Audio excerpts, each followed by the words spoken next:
આરટીઆઈના નિર્ણયોનો ખોટો અર્થઘટન કરી માહિતી નથી આપતા ભ્રષ્ટ અધિકારીઓ, દાળમાં કંઈક કાળું છે.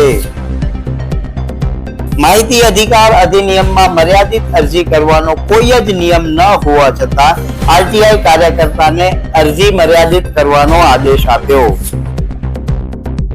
એક આદેશને આધાર બનાવી આખા ગુજરાતમાં ભ્રષ્ટ અધિકારીઓ માહિતી નથી આપતા. ભ્રષ્ટ અધિકારીઓને મોસાળમાં જમણવારને માં પીરસવા વાળી. આરટીઆઈને સંપૂર્ણ ખતમ કરવા માટે દરેક સરકારે ભૂંડી ભૂમિકા ભજવી છે. છછુંદરના છએ વાંકા હોય છે. નમસ્કાર, આવાજ જનતા કી માંથી હું દતેશ ભાવસાર આપનું સ્વાગત કરું છું. અમારો હંમેશા પ્રયાસ રહ્યો છે કે જે જનતાને લગતા મુદ્દા હોય તેની ચર્ચા કરવામાં આવે, અને આજે આપણે ખૂબ જ અગત્યના મુદ્દાની ચર્ચા કરવાના છીએ.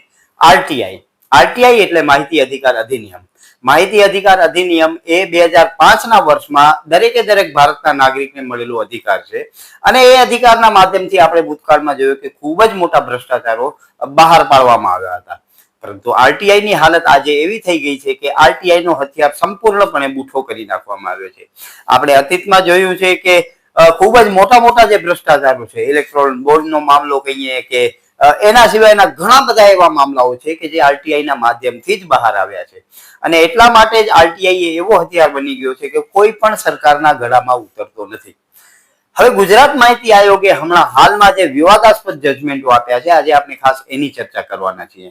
કેમ કે એક જ આરટીઆઈ કાર્યકર્તાએ ઘણી બધી જયારે અરજીઓ કરેલી હતી ત્યારે એના ઉપર રિસ્ટ્રિક્શન રાખવા માટે ગુજરાત માહિતી આયોગે અમુક પર્ટિક્યુલર લોકો ઉપર એવો નિર્ણય આપેલો હતો કે 1 મહિનામાં અથવા 1 વર્ષમાં આટલી અરજી કરી શકે, અને તે અરજીનો સંદર્ભ લઈ આજે આખા ગુજરાતમાં જે રીઢા અધિકારીઓ છે, જે ભ્રષ્ટ અધિકારીઓ છે, તે એ જજમેન્ટનો સંદર્ભ લઈ અને ગુજરાતમાં અનેક જગ્યાએ એ માહિતીઓ આપતા નથી. એના માટે સોગંદનામાઓ માંગે છે, બાંયધરી પત્રકો માંગે છે. હકીકતમાં માહિતી અધિકાર અધિનિયમમાં એવી કોઈ જ જોગવાઈઓ નથી કે એક આરટીઆઈ કાર્યકર્તા વર્ષમાં કે માસમાં કે લિમિટેડ અરજી કરી શકે. કેમ કે માહિતી અધિકાર અધિનિયમ એ ભારતના દરેકે દરેક નાગરિકનો અધિકાર છે, અને એ અધિકારને સીમિત કરવો એ પણ ક્યાંક ને ક્યાંક જે માહિતી અધિકાર અધિનિયમ છે તેનો છેદ ઉડાડતો દેખાય છે. જોકે માહિતી અધિકાર અધિનિયમને સમયાંતરે ખૂબ જ બૂઠો કરવામાં આવ્યો છે. એના માટેની કેટલીય જે મારણ કાપ ગોતવામાં આવ્યા છે, એના માધ્યમથી આજે જયારે એ માહિતી અધિકાર અધિનિયમ આવ્યો હતો ત્યારથી આજની તારીખમાં આપણે ચર્ચા કરીએ તો એ માહિતી અધિકાર અધિનિયમને ખૂબ જ નબળો કરી દેવામાં આવ્યો છે. પછી એ ડીપીડીપી એક્ટના માધ્યમથી નબળો કરવાની વાત કરીએ, અથવા તો ગુજરાતમાં જે અમુક માહિતી અધિકાર અધિનિયમ હેઠળ કોઈ નિયમો નથી તે છતાં અમુક આરટીઆઈ કાર્યકર્તાઓને બ્લેકલિસ્ટ કરવાનો મામલો છે, એવા ઘણા બધા સંદર્ભો છે. એ મુદ્દાઓ હાઈકોર્ટમાં અત્યારે પેન્ડિંગ છે, એટલે કદાચ વિસ્તૃત આપણે એની ચર્ચા નહીં કરી શકીએ. પરંતુ એ માનવામાં મને બિલકુલ જ ઇનકાર નથી કે દરેકે દરેક સરકારે માહિતી અધિકાર અધિનિયમને બૂઠો કર્યો છે, કેમ કે એ સરકારોના ભ્રષ્ટાચારો એના માધ્યમથી જ બહાર આવે છે. અને મોટા ભાગના જે ભ્રષ્ટાચારો છે, આપણે રફાલની વાત કરીએ કે બીજા અન્ય મોટા ગોટાળાઓની વાત કરીએ, તે તમામ ગોટાળાઓ માહિતી અધિકાર અધિનિયમથી જ બહાર આવ્યા છે. એટલે આપણે માની લેવાનું થાય કે દરેકે દરેક સરકારને માહિતી અધિકાર અધિનિયમ સૂળની જેમ પેટમાં ખૂંચે છે. હા, એ માનવાનો પણ મારી પાસે કોઈ જ કારણ નથી કે એનો દુરુપયોગ નથી થતો, પરંતુ જ્યારે માહિતી લેવાની વાત છે અને આપણા અધિકારની વાત છે તો એ અધિકારને કોઈ પણ રીતે છીનવી શકાતો નથી. અને એ હાલમાં ગુજરાત માહિતી આયોગના જજમેન્ટને ટાંકી અને જે રીઢા ભ્રષ્ટ બાબુઓ છે તેઓ કરી રહ્યા છે.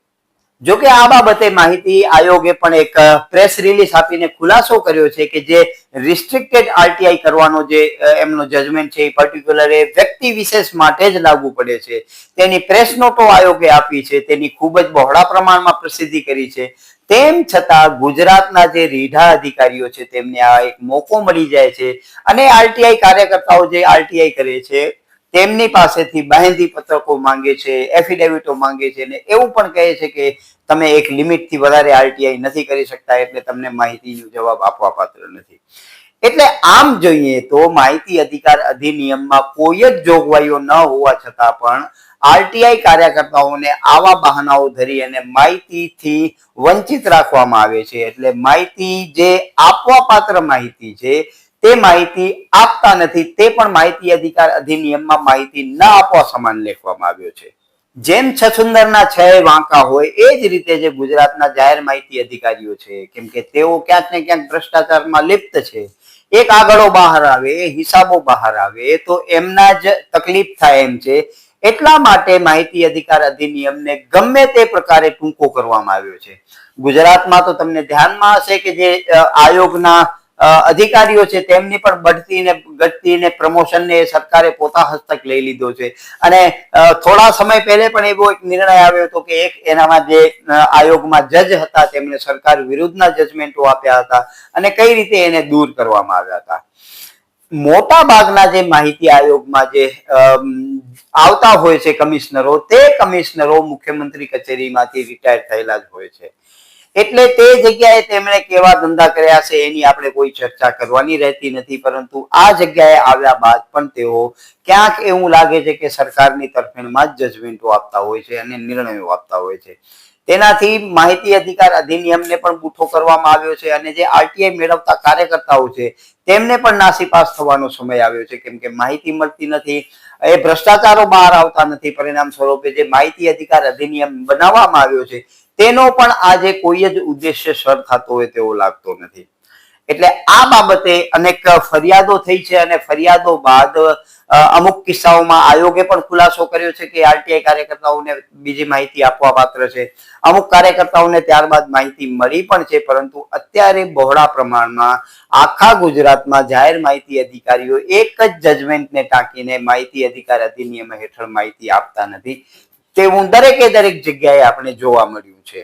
તો આ બાબતે આવા જ એક આરટીઆઈ કાર્યકર્તા છે ચિરાગભાઈ ચાવડા, જેઓ મોરબીના છે અને તેમની સાથે પણ આવું થયું છે, તો આપણે એમના પણ અનુભવો જાણીએ.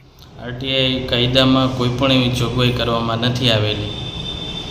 ક્યાં પણ એવું લખેલું નથી કે કોઈ પણ અરજદારે વર્ષમાં 12 જ અરજી કરવી અને 5 જ મુદ્દાની અરજી કરવી. ચોક્કસપણે સામાન્ય કાયદો એટલો મોટો નથી, પાછી તો આપણને જાણવા મળી જાય શકે. પરંતુ 1/8/2025ના રોજ મેં જે આરટીઆઈ કરી એમાં ડૉક્ટર સંજય શાહ, જો મોરબી જિલ્લા આરોગ્ય ખાતાના આરસીએચ અધિકારી, તેમણે એવો જવાબ આપેલો કે આપે જે અરજી કરી એમાં બાંયધરી નથી આપી કે તમે કેટલામી અરજી કરી રહ્યા, અને જે ગુજરાત માહિતી આયોગના જે મુખ્ય સચિવ રહ્યા એ 12/3/2025ના રોજ એવો ચુકાદો આપેલો જે મુજબ કોઈ પણ અરજદારે વર્ષમાં 12 જ અરજી કરવાની અને 5 જ મુદ્દા એમાં લખવાના, અને મારી જે અરજી એમાં 8 મુદ્દાઓ હતા. તેથી જાહેર માહિતી અધિકારીએ મારી અરજી દફતરે કરી એવો જવાબ મને આપેલો છે. હવે આ જવાબ રહ્યો એ કાયદાના વિરોધી જવાબે. હું એવું માનું કે ડૉક્ટર સંજય શાહ ડૉક્ટર લાગેલું છે અને આરસીએચ અધિકારી બહુ મોટા જિલ્લાના અધિકારી કહેવી શકાય. અધિકારી એમને આરટીઆઈ કાયદાની પૂરેપૂરી માહિતી હોય એવું મારું માનવું, કેમ કે એમની જે પોસ્ટ રહી એ બહુ મોટી પોસ્ટ છે. પણ એમને જાણી જોઈને માહિતી ન આપવી પડે એટલે તોડી મરોડી મનગઢંત રીતે ખોટું અર્થઘટન કરીને મને માહિતી ન આપવી પડે એટલે આવો ચુકાદો ટાંકેલો. જે પણ કોઈ પણ રીતે જોવા જઈએ તો એ ખોટો કહેવાય. હવે આજથી 1.5 મહિના પહેલાં જ જે ગુજરાત માહિતી અધિકારી અખબારી યાદી બહાર પાડેલી હતી અને એમાં પણ જણાવેલું હતું કે કોઈપણ ચોક્કસ અરજદાર માટે કોઈપણ હુકમ કરેલા હોય તમામ અરજદારોને લાગુ પડે નહીં.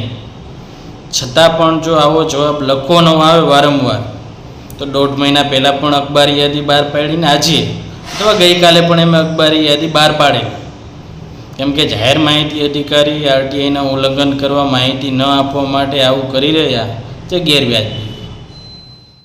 તો દર્શક મિત્રો, જોયું કે કઈ રીતે આરટીઆઈ થી ભ્રષ્ટાચાર બહાર ના આવે તે માટે આ જે ભ્રષ્ટ બાબુઓ છે તેઓ કઈ રીતે આરટીઆઈ ને નકારે છે અને માહિતી નથી આપતા એમ એમનો બચાવ થતો રહે છે.